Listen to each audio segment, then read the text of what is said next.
Seconds away from the opening bell, hawkish central banks lower prices on equities. That has been the theme, led by the tech sector. NASDAQ shares, NASDAQ index down 0.4% as we head in to the opening bell. S&P futures lower by about 0.25%, same as Russell 2000. Yields higher on the front end as people take into account the fact the Bank of England and the Norwegian central banks both surprised to the upside with 50 basis point rate hikes.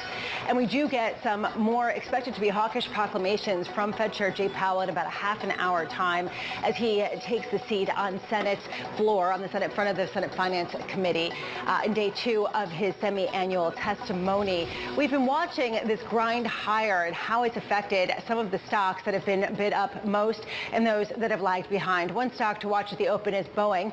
The company's biggest supplier, Spirit AeroSystems, suspending production after union workers voted to strike. The dispute comes as Boeing prepares to increase output of its 737 MAX jets. Abigail Doolittle is back with us for more. Abby, what's the latest? Well, yeah, shares are lower, Lisa, by about 3% as investors fret about the fact that Spirit AeroSystems, its largest supplier, its production, as you mentioned, is halted over the fact that their workers are striking. They're hoping to rejuice the growth. If you look at the financials on this company, because of some of the tragedies in 2018 and 2019, I believe, there are big declines. Revenue, on the other hand, has been growing. This year it's modeled to be at 15.5%, but if they can't get the parts to make that cash cow plane, then there could be a real problem. So I think that that's what investors are really fretting over here. The stock on the year up a little bit less than 10%, so underperforming the S&P 500 at this point, but it's really going to be a matter of how long this strike goes, a complete unknown.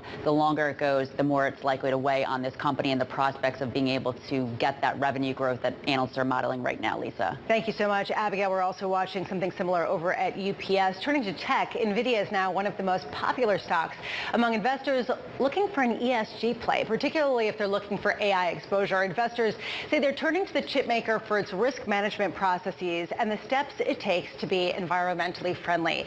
Katie Greifeld, NVIDIA, an ESG stock. Explain. NVIDIA is ESG. You heard it here first. Bloomberg crunched the numbers, and based on filings, there's now over 1,400 ESG funds that directly hold this chip maker and a further 500 that are indirectly exposed. Now, according to Bloomberg data, that makes NVIDIA more popular than traditional ESG names such as Vestas Wind Systems and, of course, Tesla. Now, that's obviously been great news for those ESG funds since NVIDIA. It's up nearly 200% this year. And I want to point out that this chip maker, it holds their annual investor day today. So we'll see if the executives can deliver on that hype and keep it going. And it's also worth noting that competitor C3 AI also holds their annual investor day today. And if you look at the performance so far, you can see that C3 AI is higher by about 250% so far in 2023, but still far away from its all-time high. So we'll see how today goes, Lisa. I'm glad you mentioned the investor meetings. We'll be watching those closely. Katie, thank you. Sticking with tech,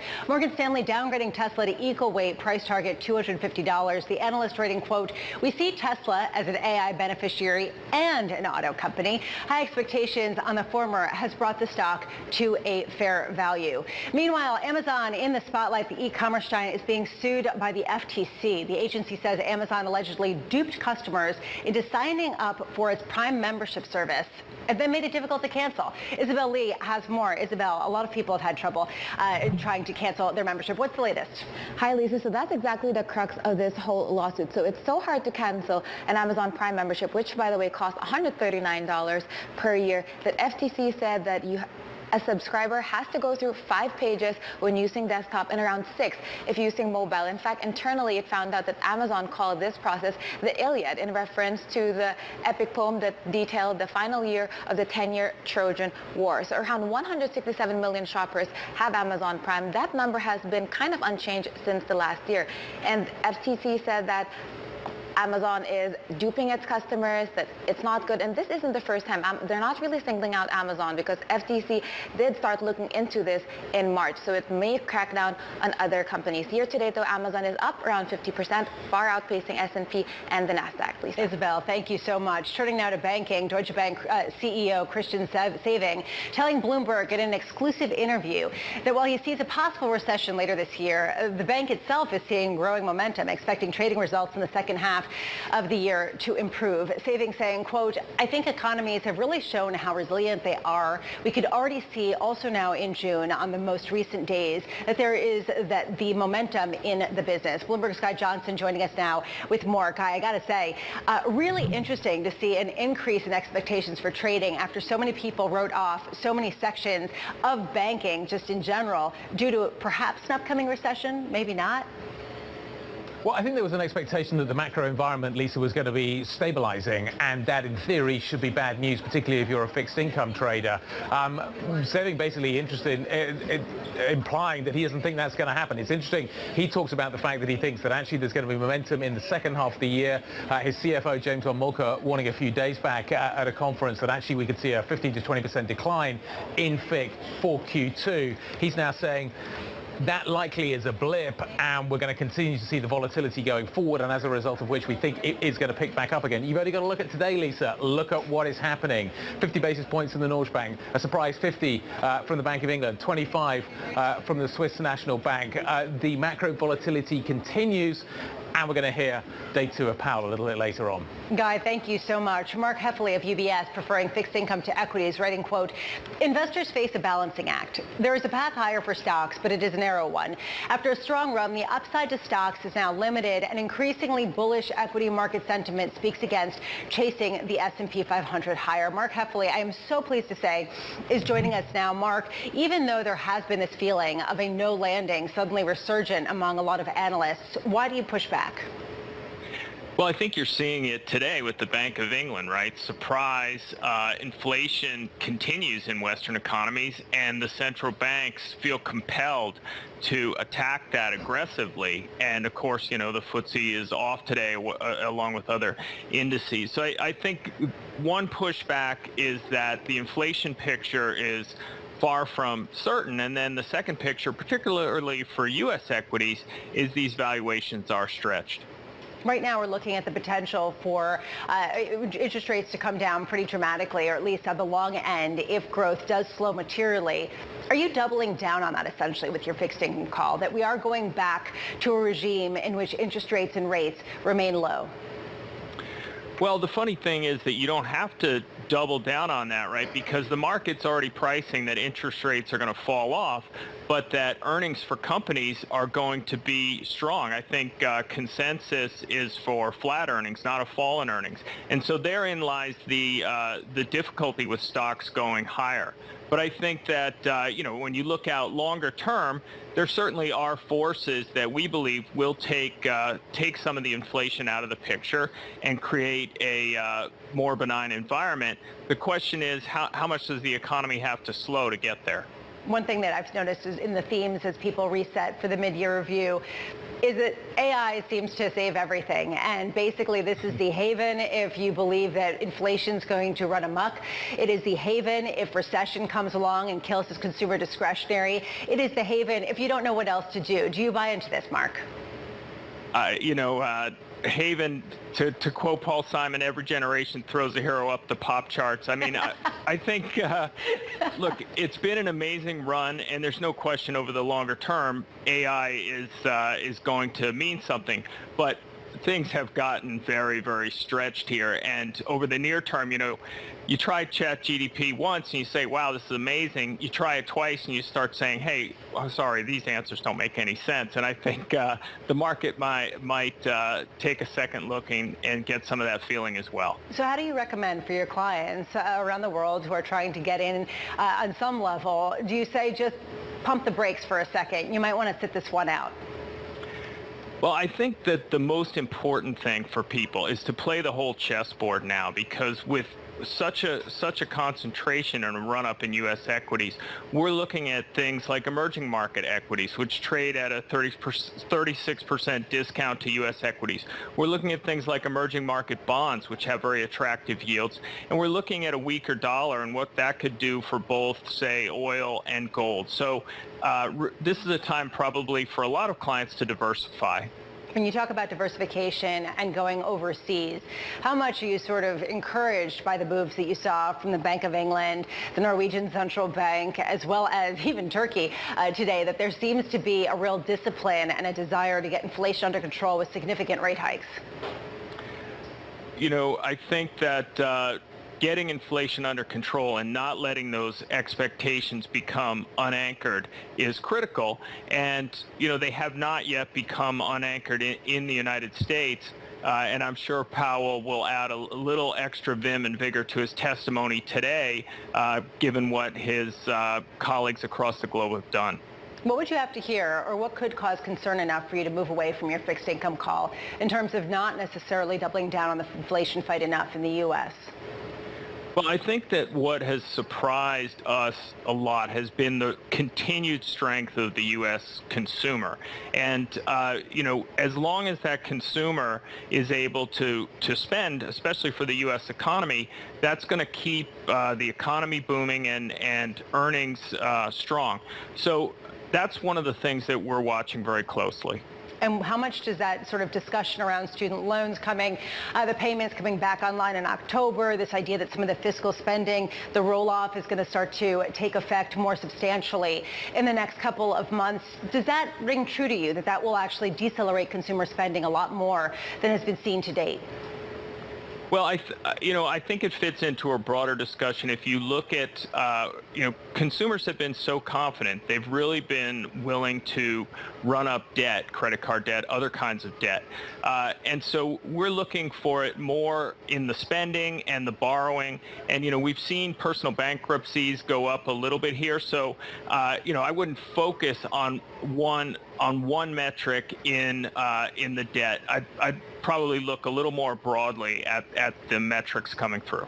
We're speaking with Mark Heffley of UBS, who has a rich history in trying to understand how best to allocate in difficult times. And Mark, one question that keeps coming up is 60-40 debt. A lot of people say it's actually the most alive it's ever been if you look at returns on both just absolutely supporting one another. How are you advising going into the second half? Are you basically saying it should be 80-20, or are you saying it's got to be more 50-50 with just a more discerning look at the 50 in equities?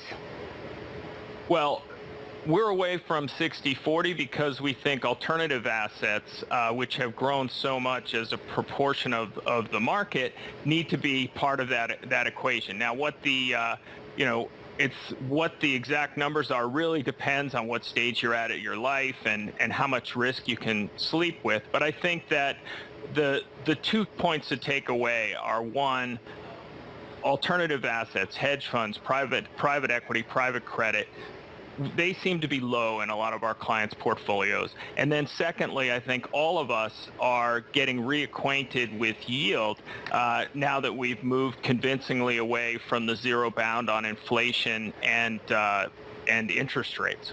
One thing that's funny is that as you talk about private credit, your colleague at UBS, Matthew Mish, put out a note last night talking about private credit default rates expected to peak at around 9.5%, saying that there are opportunities, but there also are these potential pitfalls.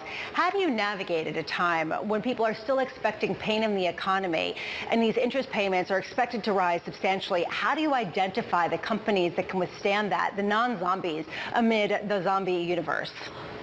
Well, I think this is a great question because, if you think about it as a client, from a client's perspective, that has underallocated to that sector, and many clients don't even know what private credit is.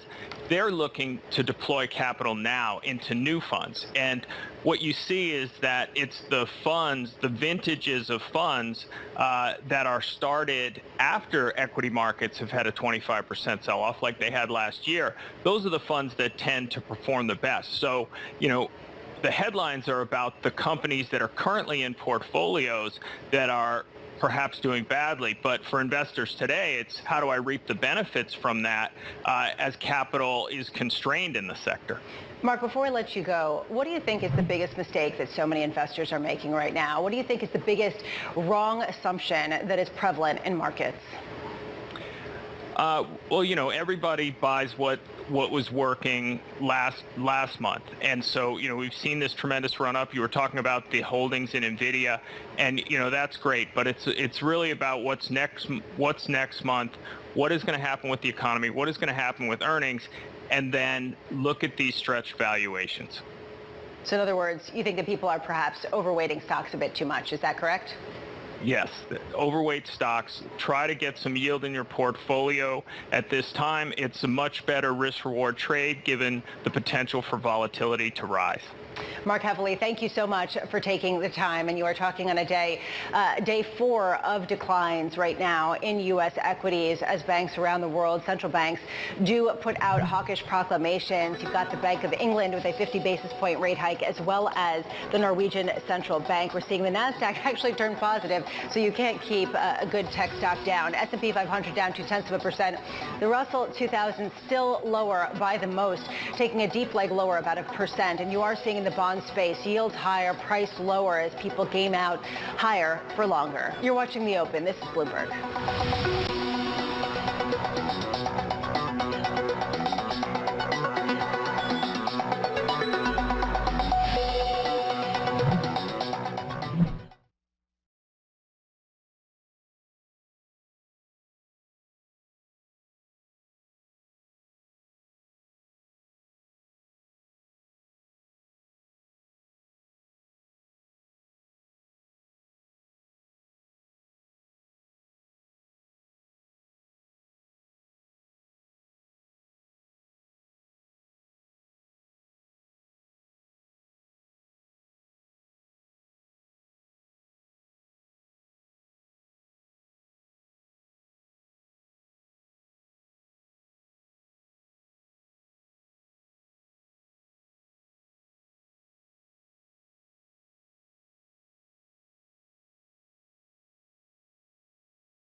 The race to dominate the electric vehicle market continues heating up, especially when it comes to competition with China. We got word this morning of a $9.2 billion loan that the U.S. government was extending to Ford to create 3 factories of electric vehicle making as the U.S. tries to gain a competitive edge against China, which has dominated the industry for so many years. This really speaks to a groundswell of fiscal support for all things tech in the U.S. Joining us now with the auto angle is Keith Naughton. Keith, I'd love to get your sense, first of all, of how unique this $9.2 billion loan actually is and what we know about the details of its terms. Yeah, it's one of the largest government loans given to the auto industry since, the bailouts of General Motors and Chrysler more than a decade ago. So it's a big loan. General Motors received a similar loan late last year, but it was $2.5 billion. So this is much larger than that. It goes to both Ford and its battery partner SK On of South Korea. They're building 3 battery plants, 2 in Kentucky, 1 in Tennessee, that'll utilize this money. We've heard about a lot of people saying this is going to revolutionize the EV manufacturing industry. Is that true, Keith? Do you actually believe that there is the will to build this, to staff it, and then for it to become a competitive behemoth versus what China offers? Yeah, so Ford is pouring $50 billion into developing and building electric vehicles, and they plan to be building it at a 2 million annual rate by the end of 2026. This is a key part of that because batteries are the most important aspect to scaling up production of electric vehicles. Ford CEO Jim Farley has said in our story. So this is key to trying to catch up to China, which is the world leader in electric vehicles and batteries and battery materials. Do we know what the terms were of this loan, Keith, what the strings attached really consist of? Well, as the Department of Energy explained it to us, it is certainly better terms than Ford would get if it were to go to Wall Street and just borrow this money. So, it is a good termed government loan. They didn't give us precise details. Well, how much is this really Ford getting, I don't want to say bailout, but getting assistance from the U.S. government to build these plants because it doesn't have an investment grade rating versus General Motors, which does, and can probably access the capital markets at a much lower rate? Yeah, so, the Department of Energy and the Biden administration use this as critical to U.S. industrial policy to try and catch up to China on electric vehicles. So that's why they have a pot of $400 billion that they are doling out to automakers to try and catch up in the battery race. But China still controls so much of the battery supply. 80% of the lithium-ion batteries come out of China. So, and all of the minerals and the mineral processing is coming out of China. So there is a long way to go before the U.S. catches up. Do we have a sense of what could be next in terms of the deployment of the money that's already been promised? Yeah, so Ford and SK are building these battery plants right now in Kentucky and Tennessee. They'll be operational by the middle of the decade. But there's more to come, too. Ford has a separate battery plant that's not part of this loan that it's doing in Marshall, Michigan, that uses technology from China's CATL. So there's this huge rush of building of battery plants and EV plants. There's almost $200 billion worth of investment going into that right now throughout the auto industry in the United States. Keith, you've been covering this industry for decades.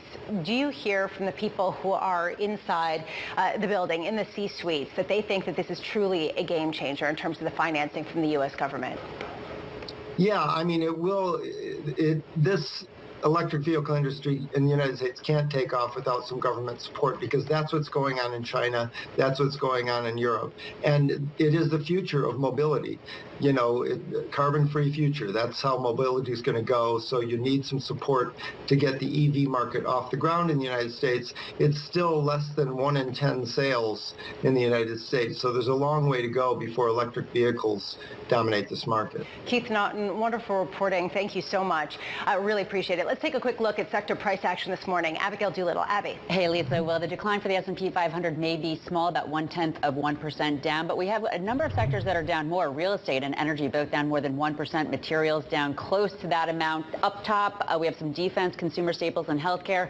As for the chip sector and AI, it is down for a 5th day in a row, the longest and worst losing streak since the end of April, down about 5% over that time. So the big question remains, is air coming out of this AI chip bubble? Abby, thank you so much. Coming up, the market moving events you need to be watching. That's next in our Trading Diary.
Great questions.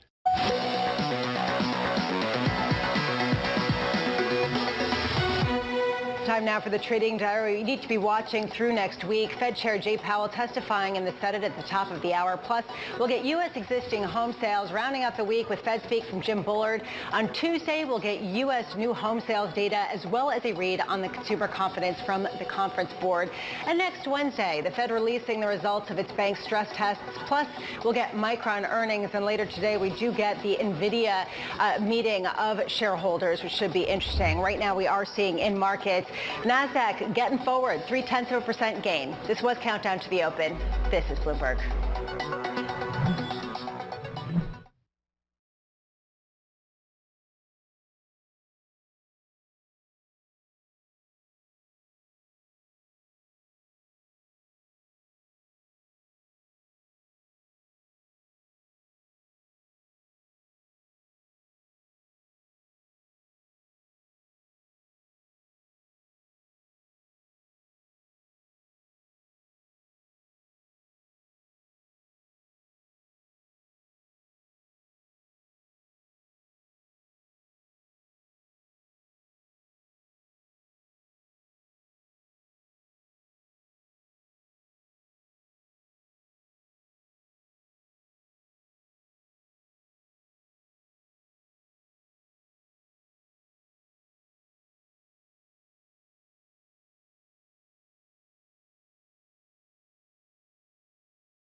From the financial centers of the world, this is Bloomberg Markets with Alex Steele and Guy Johnson.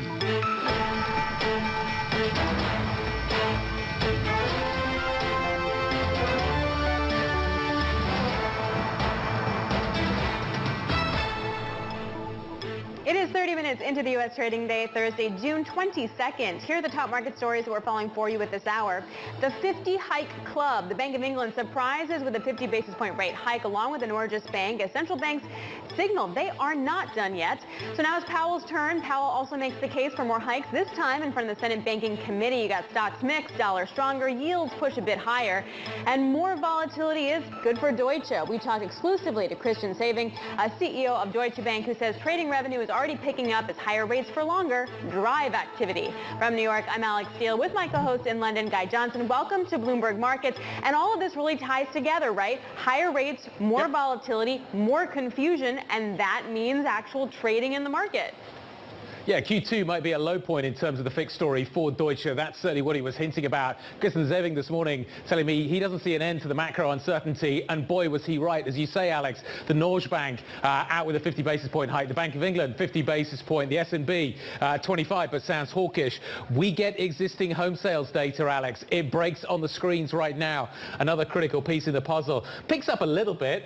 Yeah. But would you move if you'd locked in a really low rate? That's the real question. And that's why the existing home sales market in the States is broken, isn't it? Well, no, I definitely wouldn't move, and I won't move unless there's like a really strong circumstance. But I also think that the interesting part here is that the home builders, for example, because that's where you're actually going to get the real action, the home builder index has actually been doing really well. Like the home builders, some of the semis, and some cyclicals, like some of the big banks have all been kind of picking up. Like maybe those areas have had the soft landing and are now recovering. It's a very different narrative than, oh, it's just 5 stocks in tech that's leading the way.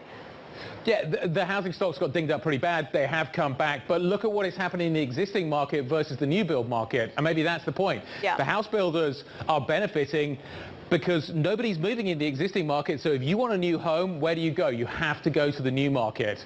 And that certainly is driving demand. Plus lumber's come down. There's a whole range of other factors into the mix as well. But yeah, but just reiterate the data. The existing home sales data picks up just slightly to 4.3 million, and the previous number revised a little bit higher as well to 4.29. But these are very low levels. So Alex, let's talk about what we've seen out of Europe today. I know we're going to be getting to Powell very, very soon, but 50 from the Norge Bank, and then the Bank of England delivers a real surprise. You called it. I did. We talked about it yesterday, 50 basis points from the bank. I have to say the bank clearly needed to play catch up after the inflation data, and in some ways the market had already front run this, which is why we're maybe getting the cautious reaction today that we're seeing in sterling and in the gilt market. Anyway, the governor of the Bank of England has a lot of explaining to do. This is Andrew Bailey talking to reporters earlier. Well, we have to we have to get inflation back to target. We have to have price stability, and we've raised interest rates to do that. We've seen strength in the economy. I think there is good news in this. The economy has been more resilient. It's been stronger. We've got very low unemployment, but it is leaving us with inflation looking much more persistent. We think inflation is going to come down markedly this year, but there are signs of it being more persistent. And I thought it was right that we took this action, and decisive action today. 7-2 vote count as well, which is significant. The bulk of the committee in favour of that 50 basis point hike. Bloomberg's UK correspondent Lizzie Burden has been on top of this story throughout the day. An admission, Lizzie, though, that they were behind the curve. The fact that they've had to go back to 50 basis point hikes, just telling us that narrative. Yeah, the reaction to this from commentators has been split. Some see it as decisive, some say it reeks of panic. Clearly the Bank of England, as you mentioned with the vote split, trying to send the signal that it means business, that it's trying to grip this inflation problem. Yep. No one's... Did you see 7 voting for a 50 basis point hike? I did see 50, but not 7. Quite. Nor did economists, Yep. nor did markets. Markets were only pricing a 30% chance of a 50 basis point hike. So they're really making a statement here. I imagine that the Prime Minister, Rishi Sunak, will be maybe relieved that they're trying to get the work done now so that they can get to cutting rates faster, so that this whole conversation about the Tory mortgage penalty will be out of the way by the time of a general election. But it does seem kind of late to be trying to front load when we're so late in the day here. Yeah, that's what TD Securities says. Like, they now see continued hikes, but then starting like in February of 2024, rapid cuts, to your point. All right, Lizzie, thanks a lot. Really appreciate it. Thank you for the report. Lizzie Burden joining us from Bloomberg. Want to get more with Dean Turner, Chief Eurozone and UK economist over at UBS. Dean, how much is the BOE going to have to tank the economy? Well, it's a case of not so much tanking the economy, but clearly rates have to go higher from here.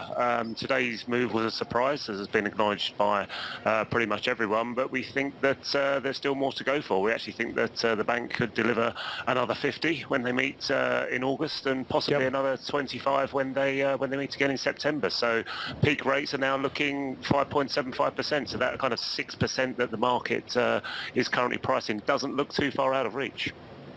Dean, the Bank of England was warning that 5% would break the economy. What about 6? What's that going to do to the British economy?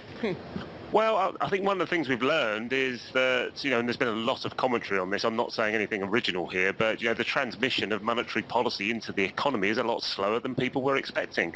A lot of that is due to the structure of the mortgage market. Yes, we understand that fixed rate mortgage periods are very short in the UK compared to other countries, but they're still fixed. So it's going to take time for that transmission to work. And in the meantime, we've got inflation that clearly isn't moving in the direction that we need it to, and especially core inflation. Forget what happens to headline next month. I suspect headline does drop, but core inflation is very unlikely to see any progress in the next 2 or 3 months. So do you think that 6% terminal is too low, or we just get there faster? I don't think 6%, well, we're not calling for 6% terminal. As I said, we're calling for 5.75 should be the peak, but I'm saying we can't rule out that the bank does go further. The key answer to that, though, is, how long do rates stay high? If we're in a situation where rates are north of 5.5% for a prolonged period of time, say a couple of years, then that causes a lot of pain. If it's short-lived and we start to see progress on inflation towards the end of this year, rate cuts start to come early next year, then the pain on the economy it doesn't have to be too bad. In my mind, it's looking more like a kind of sideways trajectory for the time being. Dean, we didn't get much reaction in sterling. Initial spike higher than a fade. Sterling's done nothing today. Does the bank need a stronger sterling if we are going to deal with some of the imported inflation that the UK is experiencing? As I'm sure you're aware, look, it's a double-edged sword. In the short term, stronger sterling is going to help with the inflation conundrum, but with a weak economy, we don't need sterling too strong for that long, again. Sterling's cheap. Looking at the fundamentals, I think, there's still more, we can see sterling higher, but, we're getting towards the kind of top of the ranges in the short term will be our view. We can see it above above 130 moving into next year, but the majority of the gains have been made. So let's get to the cutting scenario, because the narrative here at the Fed is definitely higher rates for longer and really pushing out the cuts as much as possible. The more the BOE goes, though, it seems like the narrative is going to be cutting sooner. Like I mentioned earlier, TD Securities now just sees cuts starting in February of 2024. What kind of cutting cycle can you now expect based on this reaction function? I think there's a lot of sense in that argument that if the bank get there quicker and then we start to see inflation does start to come down towards the end of the year, then that will open the door for them to cut rates early next year. But I think, look, the honest answer is it will depend on the data. If we're not seeing the progress on inflation, especially core inflation, I can't envisage that the bank are going to cut early next year. Dean, how big a mess has the Bank of England made of this situation? Are we now in a wage price spiral? How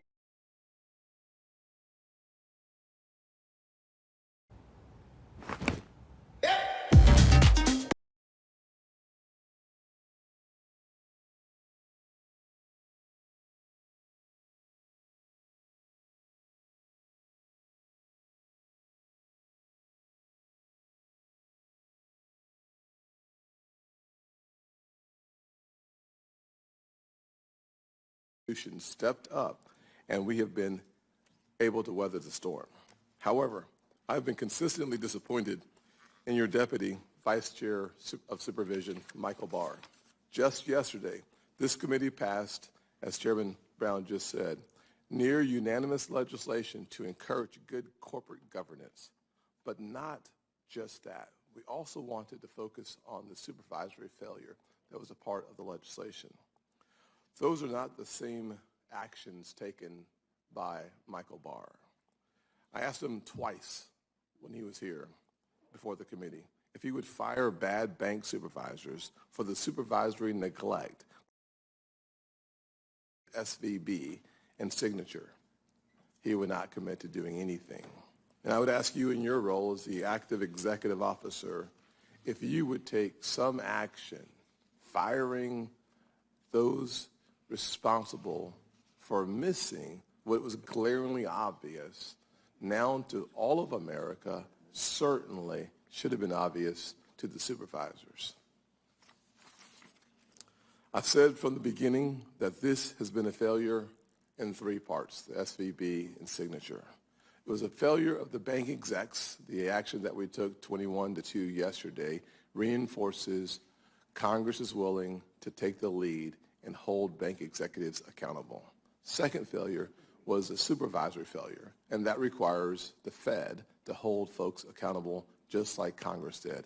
And third, the Biden inflationary economy that has drove prices really high and resulted in 10 rate increases from you all.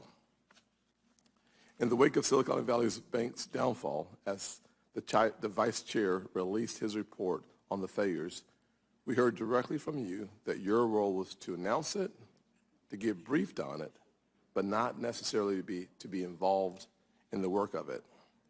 So my question is, as you watch Vice Chair Barr roll out higher capital standards, it seems like your very clear statements is that you will be supporting as well as working to implement Vice Chair Barr's recommendations. But as you know, that the other members of the board, Governor Boatman has recently said that Mr. Barr wrote a report on Silicon Valley Bank's failure that provided his conclusions and went on to state that the report should be used to help guide discussions among policymakers, not necessarily just to rush towards implementation of Vice Chair Barr's recommendations. I'd love to hear your thoughts on that path forward, if in fact your job is to rubber stamp the decisions of Vice Chair Barr, or is your responsibility to take into consideration the Vice Chair's recommendations and then chart a path that seems to be consistent with what is in the best interest of our nation and, frankly, of our financial institutions. I do not believe that increasing significantly the capital standards is in the best interest of small businesses or people looking for loans. The more capital we put on the sidelines, the less capital there is for us to see our financial institutions loaning the money out. I look forward to continuing our discussion during the question and answer time. Thanks, Mr. Scott. Today we'll hear from the Chair of the Federal Reserve, Jerome Powell, on monetary policy and the state of our economy. Thank you for your public service, Chair Powell, and please present your testimony. Thank you. Thank you, Chairman Brown. Thank you, Ranking Member Scott, and other members of the committee. I appreciate the opportunity to present the Federal Reserve's semi-annual monetary policy report. We at the Fed remain squarely focused on our dual mandate to promote maximum employment and stable prices for the American people. My colleagues and I understand the hardship that high inflation is causing, and we remain strongly committed to bringing inflation back down to our 2% goal. Price stability is the responsibility of the Federal Reserve, and without it, the economy does not work for anyone. In particular, without price stability, we will not achieve a sustained period of strong labor market conditions that benefit all. I'll review the current economic situation and then turn to monetary policy. The U.S. economy slowed significantly last year, and recent indicators suggest that economic activity has continued to expand at a modest pace. Although growth in consumer spending has picked up this year, activity in the housing sector remains weak, largely reflecting higher mortgage rates. Higher interest rates and slower output growth also appear to be weighing on business fixed investment. The labor market remains very tight. Over the first 5 months of the year, job gains averaged a robust 314,000 jobs per month. The unemployment rate moved up, but it remained low in May at 3.7%. There are some signs that supply and demand in the labor market are coming into better balance. The labor force participation rate has moved up in recent months, especially for individuals aged 25 to 54. Nominal wage growth has shown some signs of easing, and job vacancies have declined so far this year. While the jobs to workers gap has narrowed, labor demand still substantially exceeds the supply of available workers. Inflation remains well above our longer run goal of 2%. Over the 12 months ending in April, total personal consumption, or PCE, prices rose 4.4%, excluding the volatile food and energy categories. Core PCE prices rose 4.7%. In May, the 12-month change in the Consumer Price Index, or CPI, came in at 4.0%, and the change in the core CPI was 5.3%. Inflation has moderated somewhat since the middle of last year. Nonetheless, inflation pressures continue to run high, and the process of getting inflation back down to 2% has a long way to go.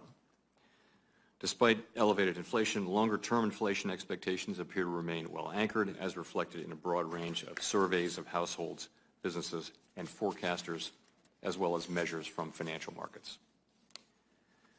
With inflation remaining well above our longer-run goal of 2% and with labor market conditions remaining tight, the FOMC has significantly tightened the stance of monetary policy. We have raised our policy interest rate by 5 percentage points since early last year, and we've continued to reduce our security holdings at a brisk pace. We've been seeing the effects of our policy tightening on demand in the most interest rate sensitive sectors of the economy. It will take time, however, for the full effects of monetary restraint to be realized, especially on inflation. The economy is facing headwinds from tighter credit conditions for households and businesses, which are likely to weigh on economic activity, hiring, and inflation. The extent of these effects remains uncertain. In light of how far we have come in tightening policy, the uncertain lags with which monetary policy affects the economy, and potential headwinds from credit tightening, the FOMC decided last week to maintain the target range for the federal funds rate at 5 to 5.25%, and to continue the process of significantly reducing our securities holdings. Nearly all FOMC participants expect that it will be appropriate to raise interest rates somewhat further by the end of the year. But at last week's meeting, considering how far and how fast we've moved, we judged it prudent to hold the target range steady to allow the committee to assess additional information and its implications for monetary policy. In determining the extent of additional policy firming that may be appropriate to return inflation to 2% over time, we will take into account the cumulative tightening of monetary policy, the lags with which monetary policy affects economic activity and inflation, and economic and financial developments. We will continue to make our decisions meeting by meeting based on the totality of incoming data and their implications for the outlook for economic activity and inflation, as well as the balance of risks. We remain committed to bringing inflation back down to our 2% goal and to keeping longer-term inflation expectations well anchored. Reducing inflation is likely to require a period of below-trend growth and some softening of labor market conditions. Restoring price stability is essential to set the stage for achieving maximum employment and stable prices over the long run. Before concluding, let me briefly address the condition of the banking sector. The U.S. banking system is sound and resilient. As detailed in the box on financial stability in the June monetary policy report, the Federal Reserve, together with the Treasury Department and the FDIC, took decisive action in March to protect the U.S. economy and to strengthen public confidence in our banking system. The recent bank failures, including the failure of Silicon Valley Bank and the resulting bank stress, have highlighted the importance of ensuring that we have the appropriate rules and supervisory practices for banks of this size. We're committed to addressing these vulnerabilities to make for a stronger and more resilient banking system. To conclude, we understand that our actions affect communities, families, and businesses across the country. Everything we do is in service to our public mission. We at the Fed will do everything we can to achieve our maximum employment and price stability goals. Thank you. Thank you, Chair Powell. Paul Donovan at UBS has discussed the role that corporate profiteering plays in persistent inflation. While inflation has fallen from 9%, as you know, it has peaked to 4%, prices continue to climb because of supply shortages and corporate profiteering, what we're starting to call greedflation. Given that rising interest rates certainly won't solve greedflation, why maintain interest rates at the current level or even consider, as you suggested, raising them again, given the risk of harming the livelihoods of more than 1.5 million workers and their families? Mr. Chairman, the committee broadly feels that while monetary policy has gotten to an appropriately restrictive level, if the economy performs about as expected, that it will be appropriate to raise hikes again this year and perhaps twice. A strong majority of the committee feels that it will be appropriate again, assuming that the economy performs as expected 2 times before the end of this year. We've come very far, and the reason why we maintained our rate at the last meeting was to give ourselves more time to stretch out the time for making these decisions. We moved very quickly at the beginning, and we've gradually slowed down. This is just a continuation of that. But we are committed to getting inflation under control, and the strong majority of the committee feels that we're close, but there's a little further to go with rate hikes. Well, thank you for that answer, but Mr. Chair, what Fed governors call cooling down, regular people where I live call them layoffs. I mean, the question is, why should working families continue to bear the cost of fighting inflation? Why should they lose their jobs so that corporate profits can continue to balloon? Let me move to the next question. Our economy's created 13 million new jobs in the last 2.5 years. Black and Latino workers with the lowest incomes have seen the greatest gains in job opportunity and wage growth. What the Fed considers too hot an economy has given these workers their first leg up in decades, if ever. We know that job losses will hurt those same workers the most. How will higher interest rates and the resulting job losses disproportionately impact Black and Latino and low-income workers? Well, we have quite an unusual situation in the labor market where we've had persistently much higher demand for workers than the available supply of workers. So some of the process of getting demand and supply back into alignment has been taking place through declining job openings and through lower quits rates and through wages that are moving, that are still very high, but moving into more sustainable levels of increase. So actually there hasn't been a meaningful increase in unemployment. The unemployment rate has bounced around at historically low levels, and that's fine. That would be the perfect way for this to continue to happen. There's no guarantee that will happen. I would just say that it is working families who suffer most directly and quickly from high inflation, and it is for the benefit of those people and all other people that we need to restore 2% inflation in this country on a sustained basis. Yeah, thank you. But in the dual mandate suggests that those workers, that obviously you look out for those jobs and those workers, but we also know that those workers are the first to be laid off. And I would hope that in your next meeting, the Fed recognizes those disparities and gives them real weight as you make decisions that will likely at some point result in more layoffs. Probably my last question. Since you last testified in front of this committee, we've had 3 of the largest bank failures in U.S. history. You explored that a bit at the end of your testimony because the executives at those banks failed at Banking 101. Regulators took swift and decisive actions to protect the banking system and depositors. Thank you for that.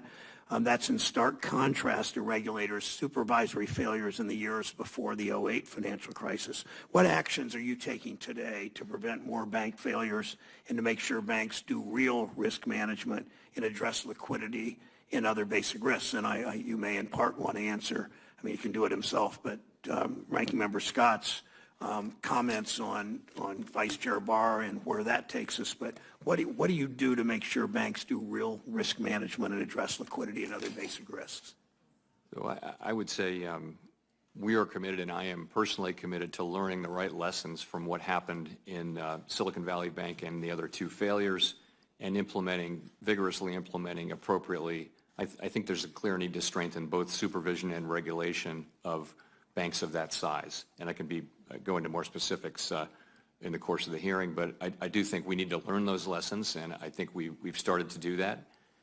And it's something, what we saw was an unexpected bank failure overnight led to contagion and threatened the broader banking system, and that's not supposed to happen. And we're going to take appropriate measures to reduce the chances that something like that would happen. Let me follow up briefly on that. The Fed plans to propose an overhaul, as we've talked about, to existing bank capital requirements, so we have a more resilient banking sector. Is increasing capital requirements for banks with $100 billion or more in assets to prevent future bank failures, is that a strategy the Fed plans to, is willing to deploy to promote financial stability? So we have not come to there hasn't been a final proposal. There's been a draft proposal that's been circulated, but in my understanding, it's not final, and I know things are still moving around a little bit, so I don't really have a final proposal that I can comment on. I do think that the capital increases that are getting so much notice are really on the larger banks. There may be also some capital increases in the proposal for banks down to $100 billion, but not below that. And yesterday you said we want to, in particular the G-SIBs, the 8 largest banks, to have very high levels of capital and liquidity. You stand by that statement? I did, and I said, of course, we did spend years raising capital and liquidity standards a great deal on those institutions, and I supported all of that. And then I concluded by saying that further increases, if they are proposed, will need to be justified. They'll, of course, as any change in rule would be. Senator Scott. Chairman, let's stay with the capital requirements as you and Chairman were talking about on the larger institutions, but frankly, throughout the entire banking system. Pre-financial crisis capital levels were in the single digits. In the last decade, it seems capital is continually being raised. My question is, how much is too much, and when is enough enough? We are going down a path where something happens or something goes wrong, and the only default solution seems to be to raise the capital standards or the capital on the sidelines. And the formulas that I use are real simple formulas. The higher the capital standards, the lower the capital for the private sector, which means fewer loans and less capital for those who are actually creating jobs. And so when we have too much capital on the sidelines, then we have too little capital for actually creating and producing a vibrant economy. At some point, if you've raised it from single digits just a decade ago during the crisis, pre-crisis to now, frankly, rumors are as high as 20% for our GSIBs is a possible outcome. How much is too much? I think that's exactly the right question. As you point out, there is a trade-off between making the banks safer, more secure, more resilient. You want them to be very strong, particularly the largest banks, so that they can continue to intermediate and lend money and things like that, continue to function during even stressful situations. But it's with bank capital, it's always going to be a trade-off between the availability and cost of credit and how much safety. And I think that's the question we're going to be addressing and answering as part of this process. As you continue to work on fighting inflation, which I think is job one of another simple formula for those of us in the real world of business, we hear a lot of celebration around the jobs that are being created and the wage growth, but the way I look at it is wage increase minus inflation has led to less spending power. Do you disagree with that? No, I think that's right. Yeah. And so in the end, as we celebrate what seems to be a healthy economy, the truth of the matter is that the average person in our nation today struggles to make their ends meet because of the inflationary impact on their bottom line. And what that means for them is that there's a crisis for a single mother like the one that raised me, or seniors on fixed incomes. And we have yet to, as a nation, adjust for the 500 basis points increase in how we service our debt. Said differently, the more money we have to use for servicing our debt, the less money we have for meeting the needs of the American people.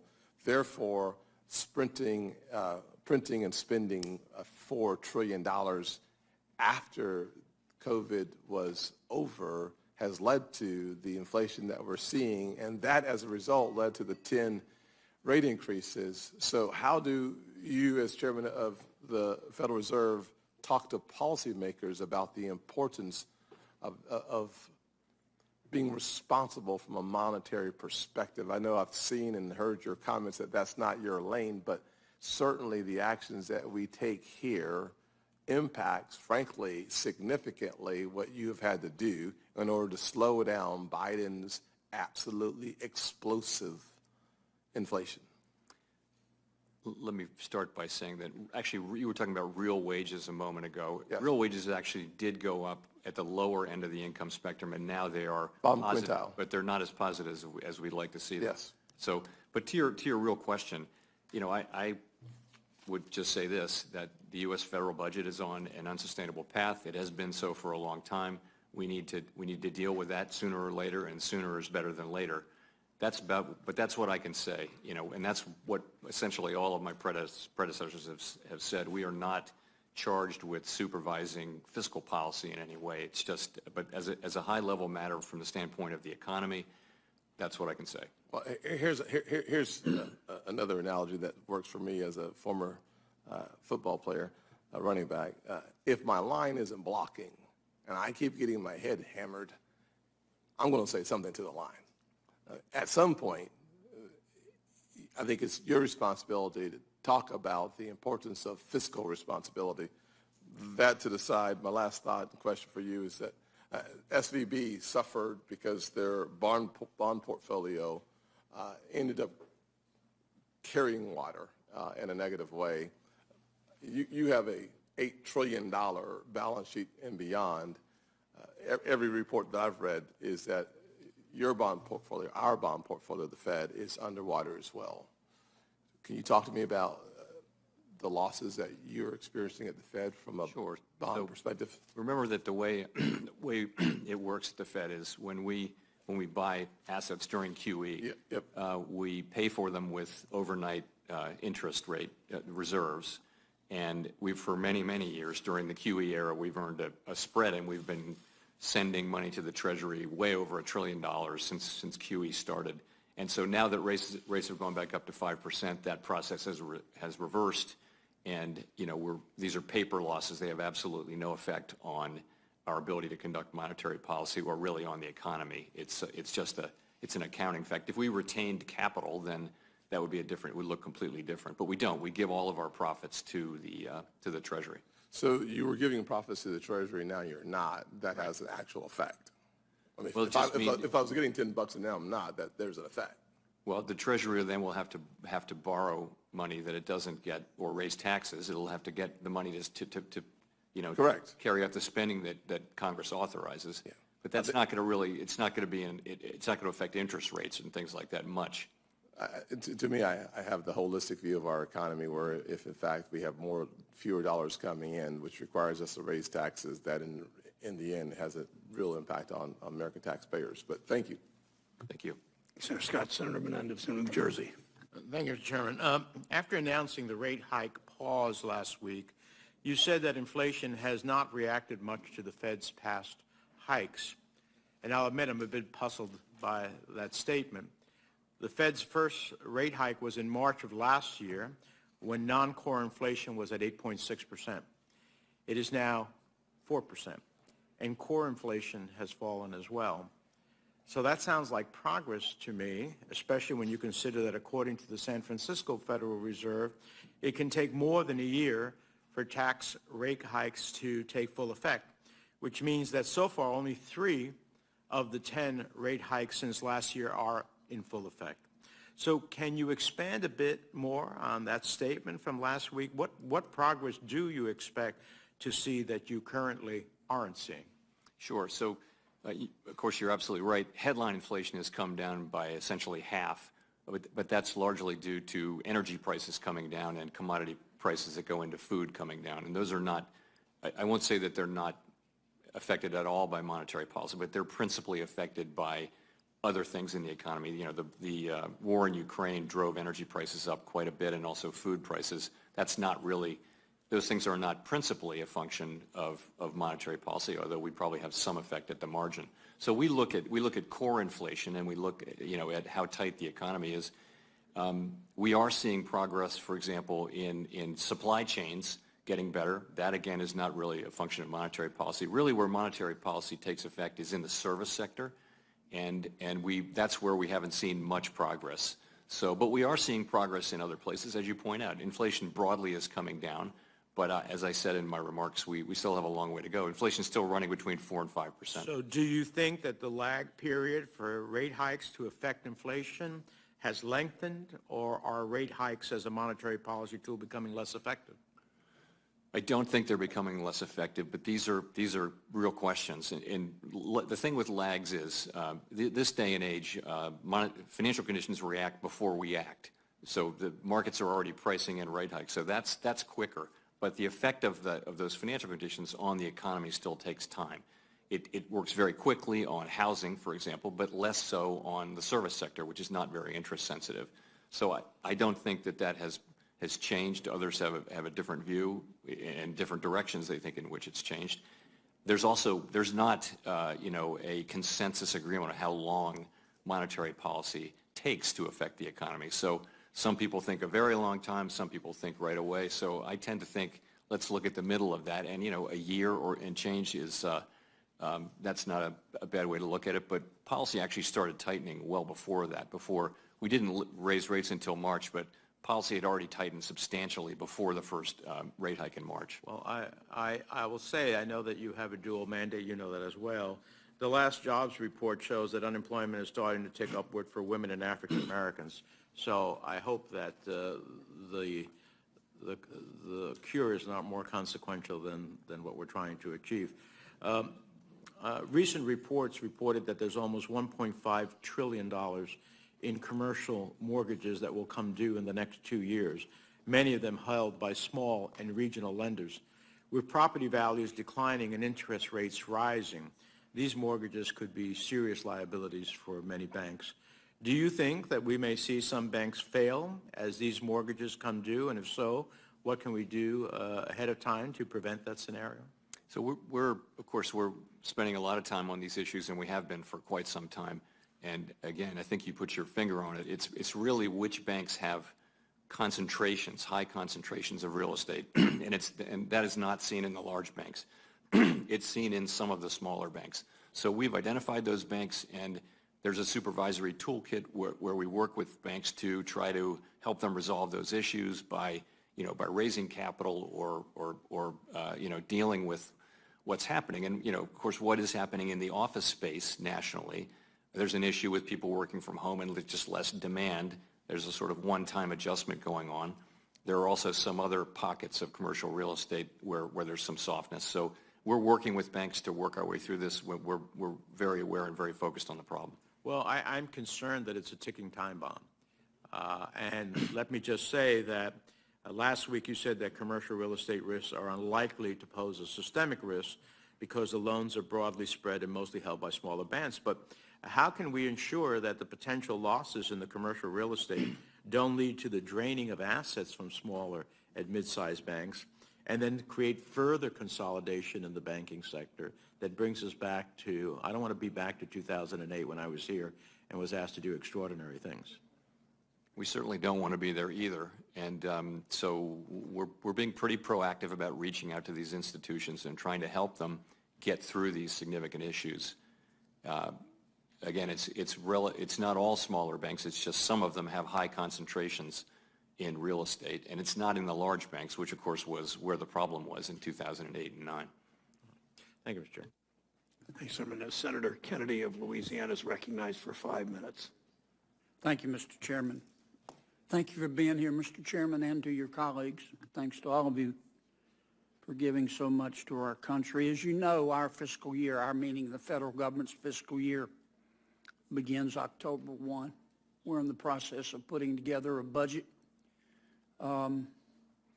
If we pass a budget, we meaning Congress passes a budget that increases spending by, let's say, 10%, roughly $650 billion, what will be the impact on inflation? So if it's, it depends on, of course, if it were funded by tax increases or other spending cuts, I guess in your hypothetical, it's not. So I think deficit spending at the margin stimulates the economy at the margin. It's a big economy, though. And what will be the impact on inflation? It would probably be a small effect on inflation ultimately, but there would be an effect through stimulation of the economy. It would be more demand, which would, just in general, I'm not commenting on. I know. I'm sort of commenting on fiscal policy here, but nonetheless, there would be an effect on inflation. I'm just asking you about basic economics. Yeah. I just read a piece by one of your economists from the San Francisco Fed, Mr. Shapiro, who's arguing that labor costs had virtually nothing to do with service inflation and a negligible is a negligible factor in broader inflation. And I read this stuff from some of your people, and I just wonder what planet they parachuted in from. If Congress passes a budget, in my prior example, that reduces spending by 10%, roughly $650 billion. What impact will that have on inflation? So that would, you'd have less stimulus for demand, and you'd be cutting programs if you did that, and therefore you'd be slowing the economy down, and the impact would be less demand. Neither of these ideas affects the supply side at all. So less demand would mean less economic activity, less spending, and that would have a negative effect on inflation. Well, more stimulus by federal spending is inflationary. Is that right? It has so we've been in this situation where inflation was so stable for 25 years, you remember, and almost nothing that we did mattered for inflation. And it's called the so-called flat Phillips curve, where there just wasn't a connection between how tight the economy is and inflation. That does not appear to be the case right now. I think many people would say that the Phillips curve is now not so flat, and that there is an interaction between. So that's a yes. I think that's a yes. Yeah, it's Okay. This is economics, And less spending by government it means less stimulus, which tends to be disinflationary. Is that fair? Yes. Yes. Okay. Let me ask you about the Basel III end game. You know what I'm talking about? I do. There's been some reporting, and of course, not every country has to follow the Basel recommendations. The European Union is not following. They're going their own way, and we're kind of going our own way in America, using the Basel directives as a guidepost. But it's been reported that the Fed's going to raise capital requirements by as much as 20%. Or, excuse me, it's going to raise capital requirements to 20%. Is that right? No, the idea would be to raise them by 20%. In other words, if 20% of whatever current capital requirements are, you would raise it by 20% of the total existing amount. Okay. So if J.P. Morgan's capital requirement right now is, let's say 13%, it would go to 15%? Right, something like that. If that were to be what happens. And this will be for banks $100 billion or more? No. There isn't a final proposal. So, and I know it's still in motion. I know things are still changing. Yeah, so. but you folks are talking I've been about briefed it, and on you're it. going to have a lot of input. No, that's right. So, but I will say, sorry, what was it? Your question was? Are you going to raise capital requirements for 20% to banks $100 billion or more? Or are you going to affect community banks as well? Smaller? No, the capital requirements will be very, very skewed to the 8 largest banks, the G-SIBs. There may be some capital increases for the other banks, and there won't. I think none of this should affect banks under $100 billion. The really big banks you're talking about? Yes. Are they the ones that are at risk right now?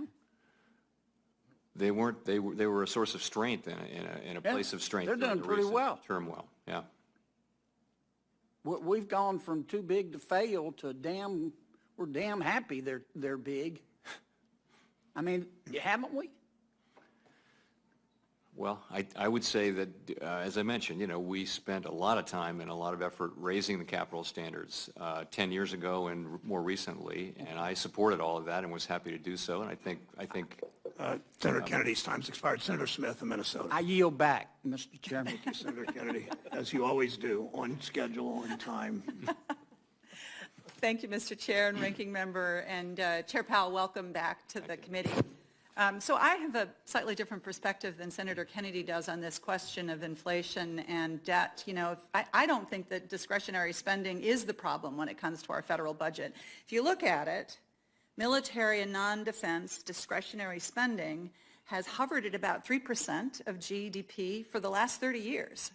And in fact, discretionary spending has decreased over the last 30 years. So clearly, that is not the problem with what's going on with our debt. It's not what's driving debt growth. The big change is in revenues. So the national debt has increased to nearly 100% of GDP because of the Bush and the Trump tax cuts. And without those tax cuts, in other words, if we'd left our tax levels at roughly what they were in the Clinton administration, I mean, which in no way restrained economic growth, the budget would only have been significantly out of balance during the Great Recession and during COVID. So, Chair Powell, I'm not going to ask you to comment on that because I know you don't like to comment on fiscal policy, but I feel that that's important context for the committee to have as we think about what is driving inflation and what we are doing about it. I have been really struck by how remarkably resilient the labor market has been over the last 16 months or so, which is a good thing as we do the work we want to do to grow the middle class and create more opportunity and more financial security for people. And so rates have risen 10 times, yet unemployment is still near historic lows, and wages are growing. Now, as you and others have pointed out, real wage growth has been clearly impacted by inflation, which is a real challenge for especially middle-class families, working families. Although I believe, as you said, Chair Powell, let me just check this, that real wage growth has ticked up in the last couple of months. Is that right? Do I have that right? So at the beginning, it was positive real wage growth only at the bottom of the income spectrum. I believe now on a 12-month basis that overall wages are moving up faster than inflation. Right. Just recently. Right. And so, I mean, I think, clearly we're not there yet. Clearly we have more work to do. I'm encouraged by the progress we've made so far. And I also just want to point out that the significant investments that we have been making in domestic manufacturing and bringing supply chains home and supporting prevailing wage jobs, I think are an important part of this success story, this economic success story, not mitigating the impact and the need to continue to bring inflation back down. So, Chair Powell, my question for you is, you said last week and you're saying today that while the labor market remains tight, you're seeing signs that labor supply and demand are falling back into sync. Do you see a path for inflation to continue slowing without us seeing significant job losses and doing harm to middle-class families, working families? I do continue to see that path, and you're right. It is the labor market is really the strength of the economy. It's what's driving the economy. It's this very, very strong demand for workers, and workers are getting jobs and they're getting paid and they're spending money, and that's driving demand and the whole thing. But it's gradually cooling, and that's what we would want to see. Mm-hmm. So I think there is a path, and ideally the means by which demand and supply get back into alignment will involve things like the job openings rate coming down as opposed to the unemployment rate going up. Mm-hmm. Although, if you look at our forecasts, it's not a desired objective, but we do expect on this path that the unemployment rate will go up a little further because it is historically low, even at 3.7%. Until the last few years, we really haven't seen that for 50 years. Mm-hmm. So we do think it'll come up a little bit, but ideally, most of the loosening will come in the form of other ways. Right. And so to the extent that we're able to pursue policies that strengthen the labor market, that contribute to the resiliency of the labor market, it seems as if that should help to mitigate the negative impacts on the labor market that rising rates would have, because in effect what rising rates do is it slows growth and potentially leads to layoffs. So our part of it is to try to get inflation under control, and that's what we're doing. And ideally, we'll do that with with as little as possible, damage to the economy and the labor market. Great. Thank you very much. Thank you, Mr. Chair. Senator Smith. Senator Tillis of North Carolina is recognized. Thank you, Mr. Chair. Chair Powell, thank you for being here. I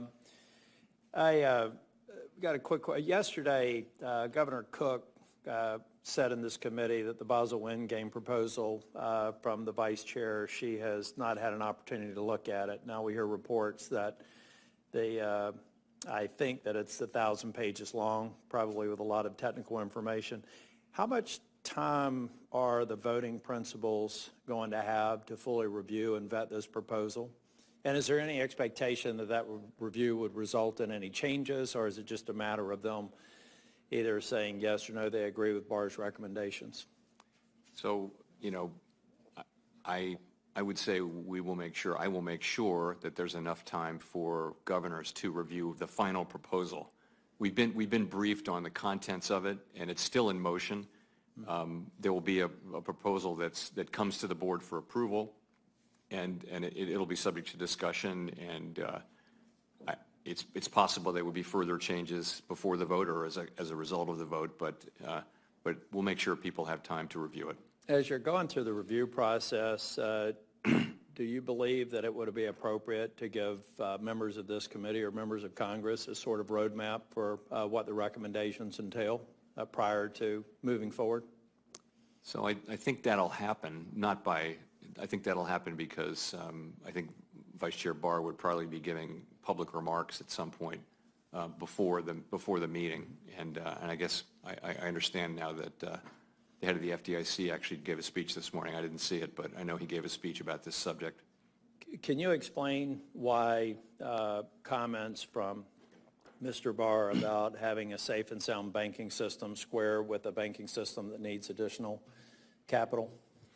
So that's the question is, of course, we spent all those years raising capital for the largest banks, and I think further increases will have to be justified, and they will be. We've always known that the Basel III endgame was going to bring some capital increases and bring a discussion about the trade-offs, and there are trade-offs between higher capital, and that's the discussion we're going to be having, and we haven't had it yet, but we will. I watched your opening testimony in my office. Actually, Gus was there. He says hello. Chair Powell's met my office dog, but hello back to Gus. But tell him I said he was a good boy.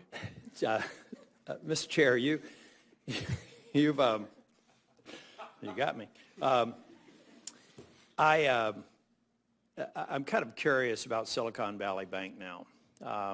Yesterday, we had an appropriate hearing and a markup on executive compensation. I voted against it for a couple of reasons. I think we need to work on more tailoring, and I hope as it moves through, we can work in good faith to address some things that would get me to a yes. But another reason why, or one of the concerns I had about that meeting is I think we could pass an executive comp bill and think that we're done with the root causes of Silicon Valley Bank. I, for one, think it was equal parts of management malpractice and supervisory malpractice. So the question I have is who in the Fed is ultimately going to give me a straight answer on what the breakdowns were in the supervisory functions, who those people were, and to the extent that we found less than adequate supervision, what's the disposition of their jobs? Who's that person? Because I ask everybody and they say it's not in their lane. So who is the person that owns me? In the same way that we've mapped the CEO and various members of the bank having made egregious decisions that they should have their compensation clawed back, who can I talk to that says we've looked at the supervisory process, here were some lapses, they didn't use the optionality of 2155. We now are seeing increased reports of MRAs and MRIAs, so I think there are supervisors out there that are probably understanding Senate Bill 2155 better. But who can answer that question for me? This comes down to a handful of human beings who are responsible for the supervisory functions of SVB. Tough for me to say that something's not in my lane. So yeah, and I also think tough for Vice Chair Barr. So it is our lane. But I what. So if I can address what it is you're asking though, it's I would say clearly supervisory failures. And let's not just say San Francisco. It's very much at the board. We are accountable. It's a delegated function. It's definitely at the board. The buck stops at the board on supervision, not at San Francisco Reserve Bank, although they're involved. So we need to learn the lessons and we need to implement changes. It's not just supervision though. We need to fix liquidity regulation because of the speed of the it's just a different world, and the regulation for liquidity, the LCR and the NSFR, they're just not adequate to a world where people are moving money around on their phones like that. So we're doing all of that. I think we're doing it very transparently and rapidly. The piece of it that you won't be satisfied with is in public service, people, if they engage in malfeasance, if they conduct criminal behavior, if they break rules and things like that, they get fired. Nothing like that happened here. The San Francisco Fed they had identified the issues. They had notified the management team that they needed, but it just wasn't forceful enough. And that's a problem with our system, I think, and the way bank regulation is a very kind of procedural-oriented thing where you're raising things like that. And we need to be able to be nimble and more forceful where appropriate. Not every day on every decision, but on where it's appropriate. So that's what I think we're working on now. Well, thank you. And again, thank you. You've been very accessible. I'm going to try and request a meeting after the recess sometime this summer. I would like to get back with you, and we'll be submitting questions for the record. Thank you, Mr. Chair. Thanks, Senator Tillis. I would add that I don't think that that Congress in 2155 and Barr's predecessor, Mr. Quarles, weakening the rules even more, and frankly, all of you at the Fed in those earlier days, and the Congress and the administration those earlier days, are off the hook either for Silicon Valley Bank. Senator Van Hollen of Maryland is recognized. Thank you, Mr. Chairman, and thank you, Mr. Chairman, Chairman Powell. I just want to make sure I have a couple observations straight in looking at the most recent report, beginning with wage growth, because throughout the last couple years, we've seen rising wages. We've also seen, of course, rising prices.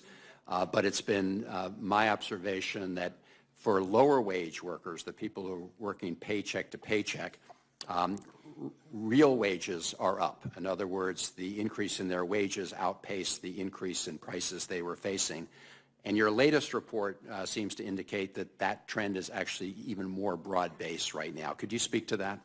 That is right. Exactly right. At the beginning of the pandemic, the wages went up a great deal for people in those public-facing service jobs that are relatively low paid because that's where the shortages were, and they got positive real wages. But that has now spread, I think, overall, on a 12-month basis, you now have wage growth by most measures that's higher than inflation. So real wages going up. Well, that's obviously a good news story for the economy.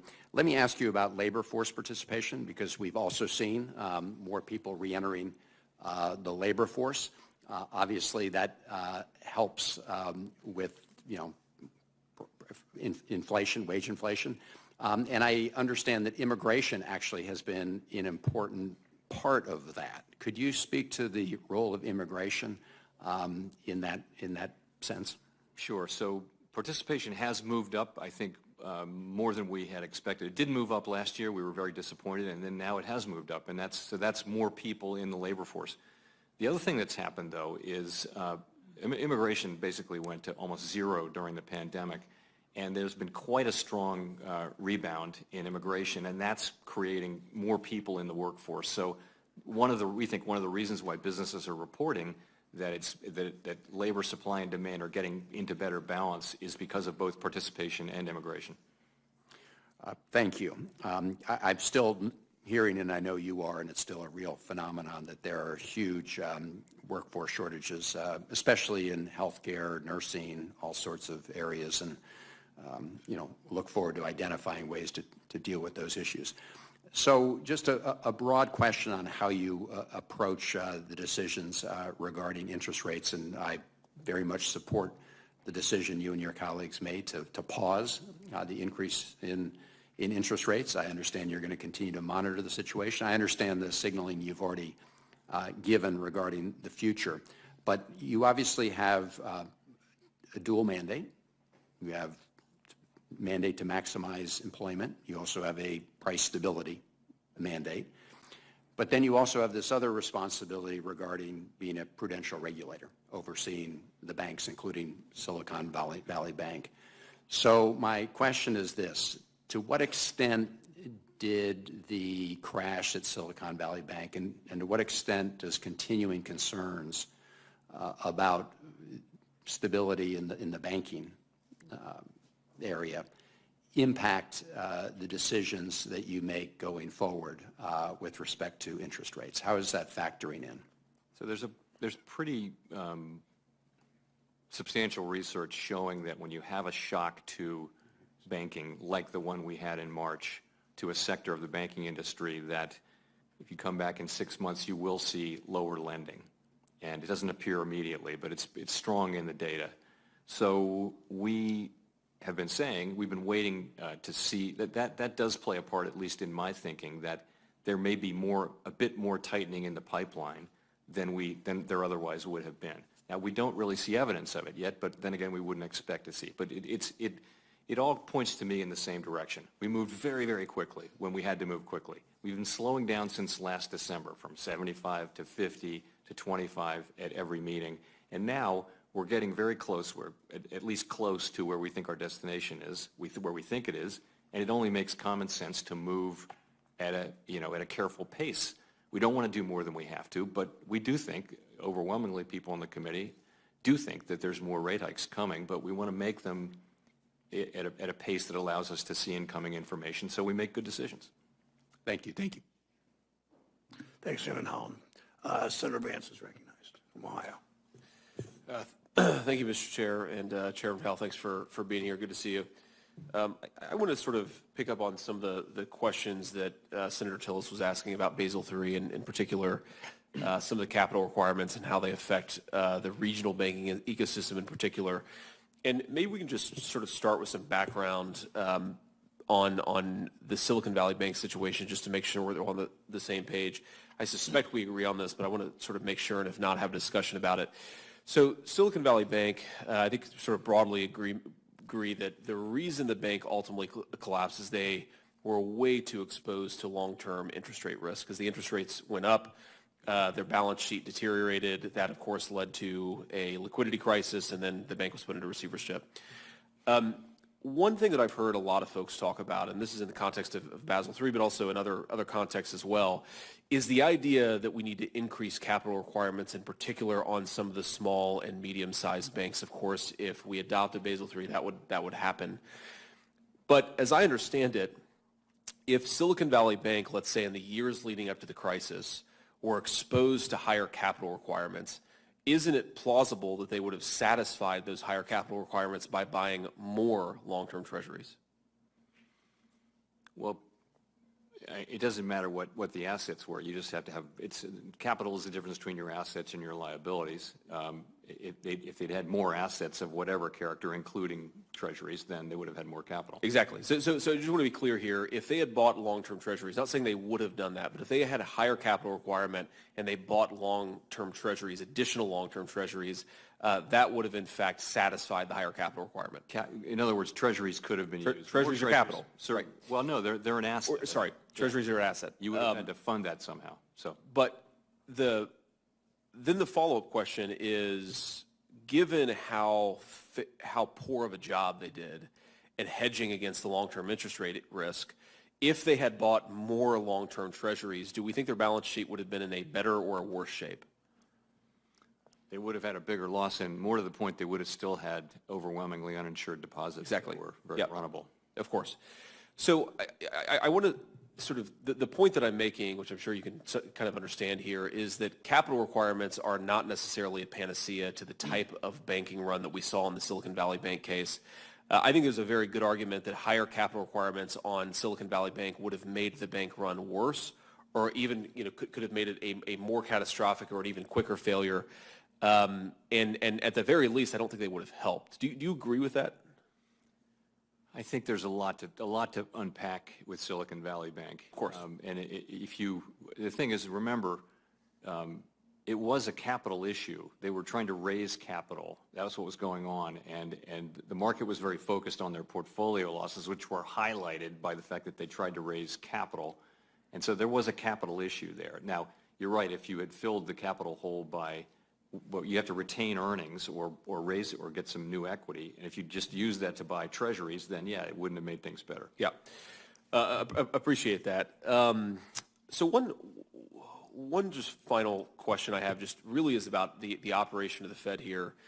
And, we've talked about this privately. I've talked about this a lot on this committee. I know the chairman shares this concern. We have a lot of mid-tier banks in the state of Ohio, and I think that mid-tier, that three-tier banking ecosystem is really, really important.